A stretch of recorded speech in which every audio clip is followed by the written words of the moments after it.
কয়েক ঘন্টার বৃষ্টিতে বানভাসী উত্তরবঙ্গ, ঘরবাড়ি, ফসল, পশু ভেসে গিয়েছে সবকিছু। সরকারি মতে প্রাণ হারিয়েছেন প্রায় 30 জনেরও বেশি। আদতে সংখ্যা শতাধিকও হতে পারে। কিন্তু প্রশ্ন একটাই, এই বন্যার জন্য কি দায়ী শুধুমাত্রই প্রকৃতির রোষ, নাকি তৃণমূল সরকারের ব্যর্থতাও জড়িয়ে?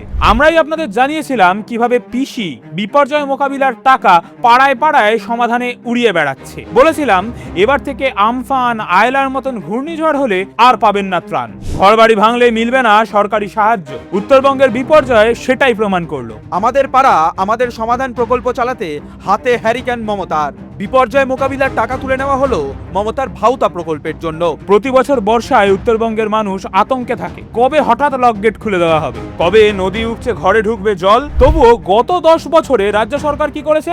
নদী বাঁধের কাজের নামে লুটেছে কোটি কোটি টাকার বরাদ্দ, আর দোষ চাপিয়েছে হয় ডিবিসি, না হলে নেপাল ভুটানের ওপর। কলকাতা ডুবুক বা ঘাটাল কিংবা উত্তরবঙ্গ, মমতার থিওরি একটাই, ম্যানমেড বন্যা। কিন্তু প্রশ্ন হলো, ওটা ম্যানমেড নাকি তৃণমূল মেড? উত্তরবঙ্গে বিপর্যয় মোকাবিলায় রাজ্য বিপর্যয় মোকাবিলা দপ্তরের কঙ্কালসার চেহারা বেরিয়ে পড়েছে। গোটা কতক স্পিড বোট, হাতে গোনা কয়েকজন ডুবুরি, কিছু লাইফ জ্যাকেট, আর ঠিকা শ্রমিকদের মতো প্রয়োজনে ডাকা যায় সিভিল ডিফেন্সের প্রশিক্ষণপ্রাপ্ত এমন কয়েকজন স্বেচ্ছাসেবক।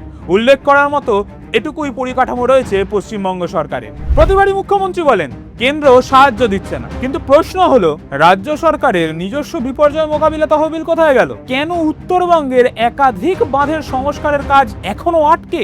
উত্তরবঙ্গের মানুষের কথা কি শুধুমাত্র ভোটের সময় মনে পড়ে মাননীয়ার? এখানে বলে রাখা জরুরি, 2025-26 অর্থবর্ষের বাজেটে উত্তরবঙ্গ উন্নয়নের জন্য বরাদ্দ করা হয় মাত্র 866.26 কোটি টাকা। অন্যদিকে সংখ্যালঘু বিষয়ক ও মাদ্রাসা শিক্ষা দপ্তরের জন্য বরাদ্দ 5602.29 কোটি টাকা।